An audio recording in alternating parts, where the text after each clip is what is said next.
Je voudrais faire un pont avec ce que vous avez dit, la mise en place de ces programmes qui pourraient profiter à l'Afrique.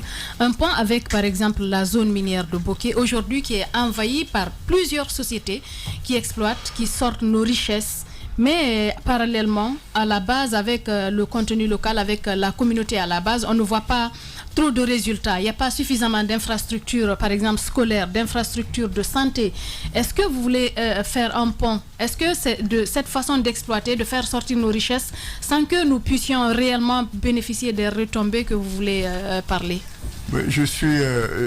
si, il y a un pont, parce que tout simplement, on est sévère avec les gens que l'on aime.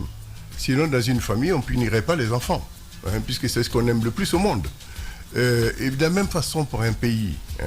Je ne sais pas pourquoi on donne un caractère mystérieux, hein, à la direction de la chose publique. Et bien, moi, je veux dire, dans n'importe quelle position où j'ai été, j'ai essayé de faire les choses comme je fais dans ma famille. Hein, mes enfants, c'est ce qu'il y a de plus précieux au monde. Hein, pourtant, je dis, je suis assez sévère avec eux sur un certain nombre de choses, l'honnêteté, le respect des autres, le travail. Eh bien, je fais la même chose dans mon entreprise. Mais en revanche, les gens qui ne s'accommodent pas de ces valeurs-là sont punis. Mais ça ne veut pas dire que je ne les aime pas. Donc, quand je dirige, j'aime. Au niveau des mines, dans la question que vous posez, j'ai toujours un problème, ce problème de court terme et de moyen terme. Il faut planifier l'arrivée des sociétés. Il faut planifier l'objectif que l'on se fixe en faisant venir ces sociétés. Je n'ai rien contre le fait que l'on exploite, même à fond, hein, les richesses minières. Mais est-ce planifié? Est-ce qu'on a pris en compte la protection des populations? Est-ce qu'on a pris en compte le développement des populations? Est-ce qu'on a pris en compte le rôle de l'argent minier qui arrive sur le développement général? Ça, je ne peux pas le dire parce que moi, je ne suis pas dans le secret des dieux, mais aujourd'hui, on constate que quand on va dans ces zones, ce sont des zones sur le plan environnemental qui sont dévastées, mais il faut au moins construire en ce moment-là une compensation dont les populations peuvent se réjouir. Voilà, allez-y. Forcément, ils nous offrent une transition, la perche pour aller sur le symposium Mine Guinée, donc qui est à sa 6e édition. Cela fait donc 6 ans que ça se tient. Et est-ce que vous pensez que ce forum sert à quelque chose? Et quel regard vous portez sur sa configuration, sa forme, la forme d'organisation que prend cet événement d'année en année? Et est-ce que vous pensez que cet espace permet aujourd'hui de poser toute la problématique de la question de la gouvernance minière dans notre pays? Bon, déjà, je me réjouis toujours que l'on organise en Guinée des événements internationaux. Je suis partisan des petits pas et je considère que c'est toujours bon pour un pays d'avoir les autres qui viennent voir ce que ce pays fait. Je ne sais pas ce qui s'y passe à l'intérieur. Je n'y ai jamais été invité. Donc je ne sais pas ce qui se passe au quotidien là-bas. Mais si c'est là-dessus que nous comptons pour organiser notre système, là, on se trompe. Nous sommes encore en situation de l'Africain consommateur. Nous devons prendre notre destin en main. Comme disent certains jeunes aujourd'hui, nous devons travailler à la meilleure utilisation de nos capacités, de nos aptitudes, de nos intelligences. Mais il y aura toujours des différences d'opinion. Vous, ici, vous avez des différentes opinions. Mais vous avez décidé d'être une équipe, vous avez une vision. Et dès l'instant que cette vision est en cause, eh bien, la cohésion se reforme. Mais en revanche, pour l'atteindre, vous êtes différents, vous êtes nés de différents endroits, vous avez différentes éducations, ce qui est parfaitement admirable. Eh bien, la Guinée, c'est la même chose. Il n'y a pas, moi, l'unanimisme est quelque chose que j'ai en horreur. Mais en revanche, le débat utile est une chose absolument indispensable. Voilà, on parle de débat justement. Le président, il a insisté hier, peut-être un mot sur le forum avant de terminer, avant d'aller sur autre chose. Le président hier, il a encore insisté pour interpeller les sociétés minières. D'ailleurs, il prévoit d'organiser très prochainement une réunion qui va mobiliser les sociétés minières qu'il estime ne pas faire suffisamment pour respecter le code minier. Vous pensez que c'est un aveu d'impuissance de la part de l'État, en tout cas en se référant à ce message du président de la République, ou c'est l'expression d'une mauvaise foi de la part de ces sociétés minières? Que doit faire l'État en pareille circonstance? Écoutez, moi j'ai travaillé dans un groupe qui s'appelle Siemens, qui à l'époque où la Chine se développait, est allé là-bas, procéder à des installations. Je suis aussi en France, je suis de Toulouse, où se trouve Airbus, qui a été également mettre en place des usines de montage en Chine, d'ailleurs qui aboutissent aujourd'hui à la fabrication d'avions par la Chine. Eh bien, qui se serait avisé de s'amuser avec les Chinois en allant travailler chez eux? Je me dis, mais que font les Africains de leur droit de se défendre? Ils ont toujours l'impression que si Paul ne vient pas, ils vont mourir. Mais le monde est une compétition. Je comprends. La Guinée détient pratiquement 50% des réserves de bauxite. Aujourd'hui, l'Indonésie a mis fin parce que l'Indonésie veut rationaliser sa façon de travailler. Eh bien, profitons-en pour mettre en place un texte. Le texte a été mis en place, c'est le code minier. Eh bien, il faut un respect strict de ce code minier, c'est le minimum. Maintenant, il y a un travail des miniers sur le plan local. Eh bien, ce travail-là doit être aussi coordonné par des autorités nationales pour que les populations sentent que la richesse se crée chez elles. Eh bien, bon, c'est vrai ce que dit le président. Peut-être qu'il y a des miniers qui se font tirer l'oreille, mais il faut mettre en place des systèmes de contrôle. Eh bien, si ce n'est pas respecté, vous appliquez les sanctions qui en découlent. Justement. Il n'y a pas de sanctions, impunité, pas de sanctions. C'est comme, j'appelle ça un vœu. Lorsque vous n'avez pas de sanctions qui accompagnent des dispositions légales, réglementaires ou des procédures, ben vous êtes passif, c'est aussi simple que ça, parce que Sida Touran l'a reçu dans ce studio la semaine dernière, qui parlait évidemment de ses ressources en ce qui concerne les mines. Ben voilà. Ça, c'est 7 milliards. 7 milliards. Il dit qu'il n'y a pas une ligne de présence de recettes minières à hauteur de plus de 400 millions de dollars américains. Est-ce que vous avez connaissance de cet état de fait? Est-ce que les recettes minières à hauteur de 400 millions ne figurent pas dans le budget national de la Guinée? Ça, au niveau du budget, je ne sais pas. Moi, je n'ai pas regardé le budget annuel, mais ce que je sais, c'est que les recettes minières sont réelles. Les recettes minières sont réellement versées à la Guinée. La Guinée, à certains moments, peut demander une avance sur les recettes à venir, mais qu'est-ce que la Guinée en fait? Ça, je n'en sais rien. Bien. Moi, je suis pas Allez, on parle maintenant politique. Moussa a posé la question en début d'émission. Allez-y. Qu'est-ce que Moko Kole Bole Bole Kole. Oui. C'est le prénom de mon arrière-grand-père. Alors, qu'est-ce que vous pensez de ce débat sur la modification constitutionnelle ou le troisième mandat? Ben, écoutez, comme l'actualité est chaude, je me suis dit, connaissant les grandes gueules, ils ne s'interdisent rien. Des grandes gueules. Ils vont sûrement me poser des questions qui déplaisent. Bon, moi j'ai regardé rapidement parce que bon, l'avantage d'un intellectuel aussi, c'est de lire les textes, de les interpréter, de se faire une opinion. Je peux avoir tort, je ne suis pas constitutionnaliste. J'ai un diplôme de droit, mais je ne suis pas constitutionnaliste. Seulement ce que je lis me dit clairement que dans le cadre de la Constitution actuelle, il n'y a aucune possibilité pour moi.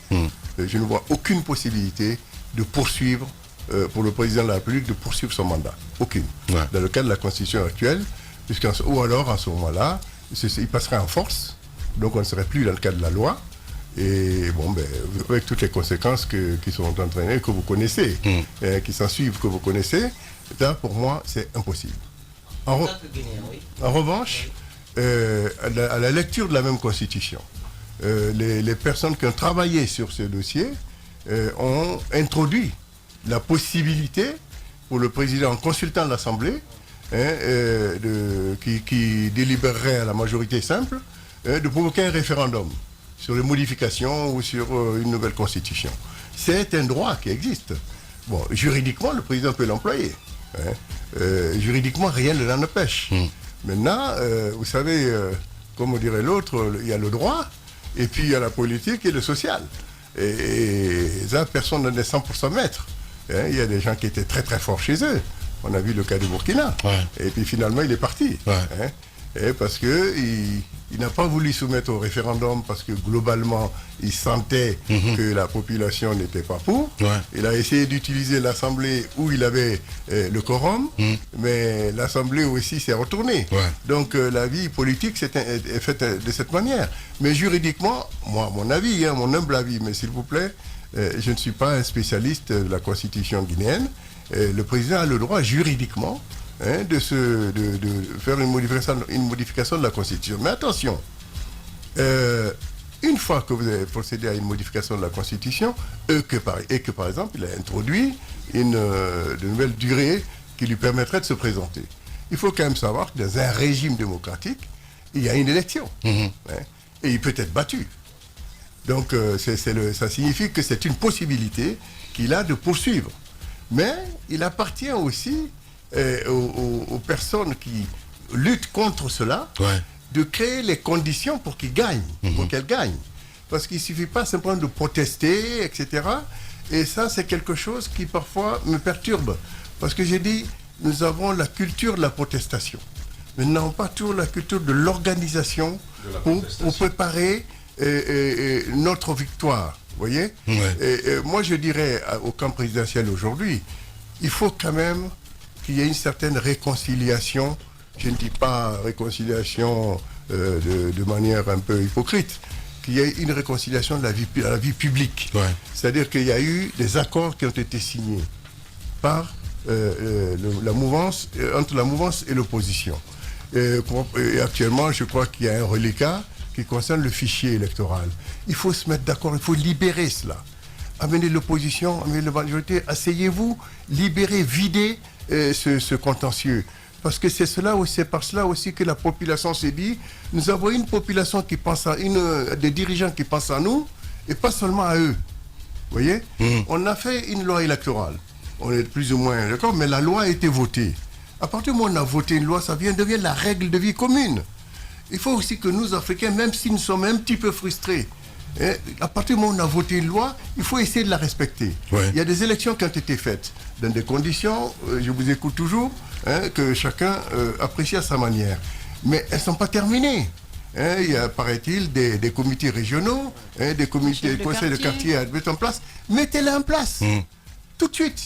Ça signifie que vous aurez vidé le contentieux politique de lourdeur qui ne disent pas leur nom, mais qui font que les oppositions deviennent des haines. Nous avons une approche haineuse du débat démocratique. Nous n'avons pas une approche fraternelle. Dans une famille, la femme et l'homme se disputent, peuvent même divorcer, mais garder le minimum de relations qui est lié au fait que les enfants sont à protéger. Eh bien, nous devons avoir la même approche. Nous n'avons pas forcément la même opinion, mais la Guinée est la pièce maîtresse. Et moi, personne ne me conduirait à une action, à des débats, à des affrontements qui pourraient aboutir à l'affrontement entre les Guinéens ou à la destruction de ce pays. Jamais. Voilà. Kemoko Touré, notre invité. Allez-y, Madame Yoro. Alors, Monsieur Touré, vous l'avez dit, par exemple, nous traversons un temps. Le processus électoral, par exemple, par rapport aux élections communales, n'est pas complètement achevé. Vous avez parlé notamment de l'installation des conseils de quartier et autres. À part cela, normalement, nous devrions avoir des élections législatives au premier trimestre de cette année, ce qui n'est pas le cas. Et comment voyez-vous, comment lisez-vous ce qui est en train de se passer? Tous ces mouvements, tous ces fronts, toutes ces manifestations, à Boké, à Koya notamment, il y a quelque chose c'est comme s'il y a quelque chose qui se prépare pour 2020. Quelle lecture vous entrevoyez par rapport à cette situation? Moi, je dis que ce sont des résultats de frustration. Et les élections, le mandat de l'Assemblée est arrivé à échéance. Moi, je créerai toutes les conditions pour qu'il y ait des élections législatives. C'est ce que je dirais à titre personnel. Peut-être un mot avant de terminer. Un mot sur ce que la gouvernance du Premier ministre, Dr Ibrahim Makassou Fofana, il est à cette fonction, dans cette fonction depuis un an, pratiquement au mois de mai. Vous avez été plusieurs fois pressenti pour occuper la primature. Quel regard vous portez aujourd'hui sur son action à la tête du gouvernement, un an après? Je vous rappelle quand même que, sincèrement, c'est pas le désir de faire de la politique ou d'être Premier ministre qui est mon quotidien. Hein. Donc je suis... Pas du tout. Je ne porte pas de regard, je ne regarde pas tous les jours le tableau de bord de fonctionnement de la primature pour me dire peut-être qu'une éventualité pourrait se présenter. Non. Ouais. Simplement pour rassurer. Mais la deuxième chose, je dis qu'il y a eu, par exemple, simplement de façon symptomatique, il y a eu interdiction de manifestation. Ouais. Légale ou pas, c'est un fait. Ouais. Eh bien, cette interdiction, si elle est maintenue, elle doit être maintenue pour tout le monde. Ouais. Voilà ma façon de concevoir les choses. Mais tout le monde, quand je dis tout le monde, c'est tout le monde. Ouais. Hein? Eh bien, si elle est autorisée, elle doit être autorisée pour tout le monde. Ouais. En revanche, il faut que les parties prenantes se mettent d'accord sur la façon de gérer les manifestations. Nous sommes quand même des Guinéens. Pourquoi faut-il toujours que nous ayons le sentiment qu'on va s'entretuer chaque fois qu'on a envie de dire « je ne suis pas d'accord » ou « je suis d'accord ». C'est quand même extraordinaire. Ouais. Donc, j'ai dit que, pour moi, au niveau du gouvernement, le Premier ministre devrait être conséquent dans la décision qui est prise, de dire il n'y a pas de manifestation, eh bien il n'y a pas de manifestation. Ou alors il faut libérer la manifestation. Ouais. Parce qu'à force d'empêcher l'exercice d'un droit de manifester, si ce droit est contourné une fois, 2 fois, 3 fois, 10 fois, à un certain moment, ça devient de la révolte ou de la révolution. Ouais. Et la révolution elle détruit tout sur son passage. C'est clair. Et les gens qui payent le plus élevé dans ce genre de situation ne sont pas des gens comme moi que la possibilité d'aller ailleurs. Ouais. Ce sont nos sœurs, nos frères, nos sœurs qui gagnent 500 000 francs par mois, qui n'ont pas de quoi nourrir leur famille. Ce sont eux qui vont subir les effets d'une destruction du pays. Merci beaucoup en tout cas monsieur Kémoko Touré d'être passé dans les grandes gueules. Allez, et ce témoignage justement de quelqu'un que vous connaissez, lui c'est mon ami, c'est mon frère, avec une parfaite harmonie intellectuelle et éthique. C'est un homme fier. Comme lui, nous avons connu l'Occident et nous n'avons jamais eu de complexe vis-à-vis des autres. C'est un type formidable et il a parfaitement raison. Les dirigeants africains ont placé l'Afrique en position de consommateur et jamais en position de créateur, et nous importons donc des gens à coups de millions pour venir nous asséner des banalités improductives. Quelle tristesse. Tu vois l'esprit d'un homme libre, ça fait plaisir à entendre évidemment. Allez, il nous écoute en ce moment. Merci beaucoup en tout cas Kémoko d'être passé chez les grandes gueules. Merci de m'avoir invité. Voilà, les GG continuent. Véritable success story de la radio Espace Guinée, les grandes gueules, détentrices des meilleurs scores radio en Guinée, de la meilleure émission talk show, a donné le créneau horaire du départ au bureau et du retour à la maison, récoltant depuis des années consécutives le titre d'émission la plus écoutée en Guinée, toutes catégories confondues. Un grand total de plus de 5 millions d'auditeurs ont été fidèles au talk show Les GG, diffusé jour après jour sur toutes les stations du réseau Adafo Média de 9h à 10h30, un exploit qui restera longtemps dans les annales de la bande FM en Guinée.